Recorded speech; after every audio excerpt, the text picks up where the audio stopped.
The views and opinions of this program are those of the host, guests, and callers. There is substantial risk of loss in trading futures and options, which you should carefully consider prior to trading. Today's episode of Market Talk is brought to you by Growmark FS. Keeping up with the latest in ag is a challenge, to say the least, but there are experts nearby ready to help. You'll find them at your local FS. You can trust them to bring you customized agronomic, grain, and energy solutions born of the latest thinking. That's because FS specialists receive continuous training that keeps them current on the latest trends, practices, and technologies. So you'll get local expertise that's both exceptional and up to date. Visit fssystem.com to learn how FS is bringing you what's next. What a wild week of trading, volatile action throughout the entire week as we wrap things up on Friday. Mostly green on the screen, led by the wheat market. Grains and oilseeds with that green screen numbers. Energy's higher, a nice rebound in crude. Stock market higher. There's a lot to take in. Here to walk through things with us on today's program, we welcome in our good friend Ted Seifried with Zaner Ag Hedge.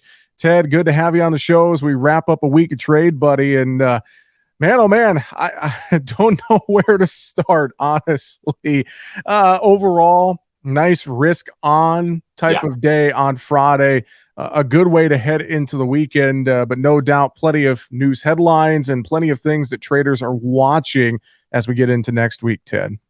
Watching a lot of Russian videos. For folks who don't know, it's apparently Russia-Ukraine officials got into a bit of a slugfest in a hotel lobby that were negotiating this grain deal, it sounds like. So that's what Ted's referring to. Yeah, I suppose watching videos of a slugfest, we might need to throw him in a UFC ring here pretty soon.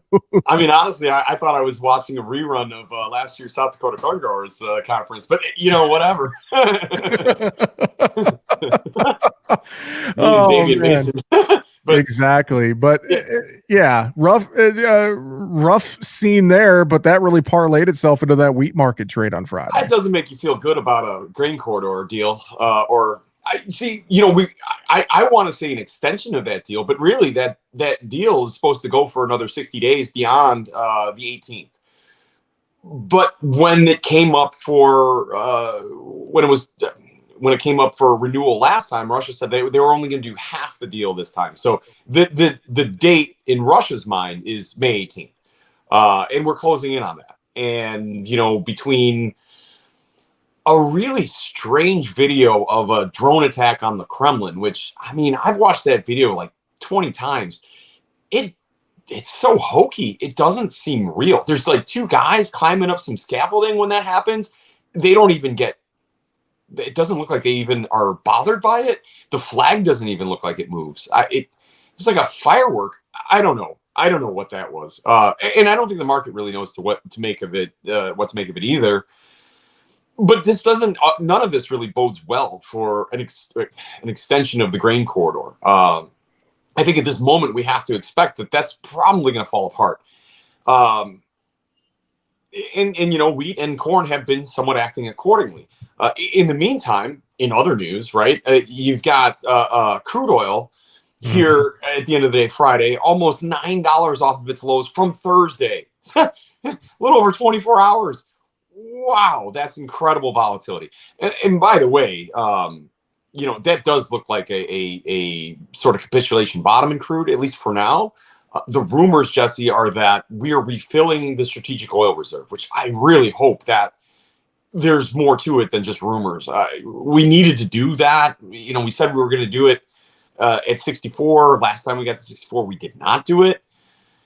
Hopefully that's the case. But you know what? You know who else likes that? Soybean oil, up $2 or so, almost $2. That's really where the strength on Friday in the soybean complex is coming from. Corn just kind of following along and sort of extending that nice reversal higher that it had Wednesday and then again on Thursday. So look, it's a nice end of the week. It's some positive trade. Earlier this week was not feeling great, and last week was not really feeling great. But this is a little bit better. And you know what? When you get days like this, we start talking about maybe the more positive sides of a market. planning progress has been fast, but it's kind of slowed down a little bit. But, you got Hmm. some guys out in the West saying, hey, this is really reminiscent of the year we don't like to talk about, Jesse. That's 2012. I was just talking to a guy in Eastern Nebraska, and like, hey, I'm going to finish faster than I did in 12. And so there's starting to become some of those comparisons being made. At the very least, you got guys talking about how dry it's been lately. Um, Dryness right now is a good thing to get planted, but obviously dryness, if that persists, could be a problem. And so the market, I think, is now considering the idea of adding back some weather premium. At the same time, you've got Brazil moving into their hot and dry period again, Hmm. as advertised. This is the time of year they do that. They had really good rains coming into it.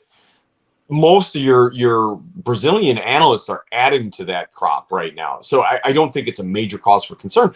Either way, it's nice to see a warmer, drier forecast in Brazil on top of a warmer, drier forecast here.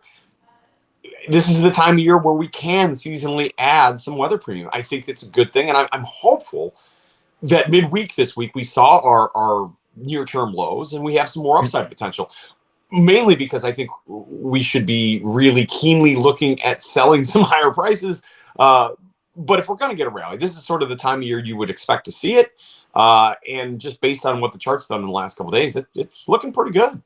It is looking pretty good. A couple things I want to unpack there. I want to stay on the crude oil tangent with you a little bit. Just with that incredible volatility in crude, you mentioned the rumors about maybe refilling the Strategic Petroleum Reserve, the SPR. Hopefully, I'm with you. Hopefully, that is the case. I think combined with crude, Thursday's activity, we saw that just that big washout and money moving to safe havens such as gold. A huge up day in gold. And then now we've given a lot of that back in gold on Friday, which is not uncommon, yet seeing crude higher. It feels like crude and wheat kind of maybe the leaders in this market trade potentially here as we move forward into next week and head towards that upcoming WASDE report, Ted. Yeah, absolutely. And as far as the risk on, risk off, or whatever, one of the other news pieces, aside from boxing matches and hotel lobbies, that we haven't mentioned yet is we had a Federal Reserve Yep. meeting and a Fed rate decision this week, which was expected. 0.25% increase, widely expected. We had priced the certainty of that was Fed fund futures were, it was what, 98% sure that we were going to see that. That was Mhm. not a shock by any means. What we were really looking for from that meeting was the language that was used after the announcement was made. So many people wanting to hear the Fed soften their stance and really indicate that we're moving towards a pause. They did that kind of. Their language changed a little bit from the last meeting. It softened a little bit. Instead of saying that they're going to moderate, or they're going to monitor conditions and see if it's warranted to raise interest rates again, they said to see if any further financial action would be taken, which kind of suggests that maybe they're not looking at rates, maybe they're looking more towards quantitative tightening. Mhm. Which, if you read between the lines, Jesse, kind of suggests that they feel like this banking crisis, which that's another big news story for the week, they think that maybe we've hit the head or hit the peak of that. So it was a little bit positive, but it wasn't positive enough for what I think your mass media markets wanted to hear. They wanted to hear the Fed more explicitly say that they were gearing up for a pause. And that's where the risk off came from Mhm. Wednesday afternoon into Thursday. But then I think we realized, hey, it's another month before the Fed meets again. And, maybe things will happen in the next month that will really convince them to pause. And so that risk on kind of slowly started to creep back in, uh, Thursday afternoon, and then really kind of hit full stride there on Friday. So the risk on atmosphere feels pretty good. I'm hoping that carries over to next week. Well, the banking crisis in itself is a totally different topic that we could dive into. But with the topic of inflation and the interest rate hikes, some folks thinking that the Fed may start cutting rates later this year. Yes or no? Do you think that's a good move? Yeah. Fed fund futures are looking for basically 0.75% cut by the end of the calendar year. I don't think it's that easy. I really don't think the Fed can do that. I don't think they can risk recreating inflation or allowing inflation to become stagnant, right? I think the Fed has to kind of keep the pedal to the metal, one way or the other, whether it's by using rates and keeping them steady, and really kind of diving into quantitative tightening again after they've had to do a massive round of quantitative easing in order to provide liquidity for banks. I mean, this isn't this banking crisis, like you said. We can go into an hour-long thing on that. It's a liquidity crisis. It's not a failure. When we had a subprime mortgage bubble burst happen back in 2008 and 2009, that set off a domino effect of housing values and everything like that. That was a banking crisis. This is a liquidity crisis. This is stemmed from, when the Fed keeps interest rates so low for so long and then provides a ton of liquidity to the market, basically just dumping cash into the market, banks are forced to lend. They have to do what they do, and they have to lend money, and they're doing it at very low interest rates. But then you start to raise interest rates rather aggressively. Actually, one of the most aggressive, or the most aggressive interest rate hike we've seen in that period of time. Well, that leaves banks holding the bag on these assets, these loans that they have provided. They hold these assets. These are banking assets that's on their balance sheet. But these are now negative assets because they can't sell. They're worth less today than they were 6 months ago because they were sold at very low interest rates, and now the interest rate's much higher. And it's not like 2008, 2009, where there's this junk bond market that they could bundle them and package them off and lay off that risk and sell them. They're kind of stuck in them. So when they have these losing assets, and I say losing assets somewhat loosely because they are getting paid back on their loans. It's not like the loans are getting defaulted on. They're getting the money back. They're just getting it very piecemeal. 30-year loan, they're getting paid back small increments on a monthly basis. So they have to keep these negative values on their balance sheets for a long period of time, which means they don't have liquid cash. Yeah. And then all of a sudden you've got people that see higher interest rates and they want to take money out of the bank and they want to go into money markets or do other things with it. And the banks just don't have that liquidity. So the Fed's had to provide the liquidity. But providing liquidity, well, that causes inflation. So then you have to keep rates high, right? So one way or another, the Fed is going to use tools in order to continue to fight inflation, put pressure on the consumer to stop spending as much money while also creating inflation by providing liquidity to the banks. It's a real tough thing. Honestly, the Fed has put themselves in a unprecedentedly terrible position. Without going on already too much of a rant, this is the most incompetent Fed that I think we've ever had in the history of the Fed, Jesse. It's a clown show, to be honest. And I don't know how they gracefully walk themselves out of this, but I don't think lower rates are in the cards, at least not in the near future. We are having a conversation here today with Ted Seifried of Zaner Ag Hedge. Ted, you mentioned earlier in the program about maybe trying to find some levels to make some sales here. Corn, beans, especially, been beat up a little bit, and then getting some of it back here as we got to the end of the week. So as we look at say new crop corn, new crop beans, D's corn, Nov beans, what are maybe some target levels that we are hoping to maybe find that could be a new level of support, so to speak? What are you watching there right now? Yeah, and you said it, new crop, right? I think the focus for so long has been on old crop, and they're higher prices. Everybody wants to look at the higher prices, but we really, at this point, need to be very much focused on the new crop. And you would really like to see a chance to sell 560 to 580 December corn again. We are that December corn chart is tracking very much the 2013 December corn. You remember, what happened in 12, and we were coming off record high prices, and then we came in and we planted a crop and ended up having a good one. And we all know how 2013 ended, right? But there was a nice little almost 65-cent rally that happened during the month of May.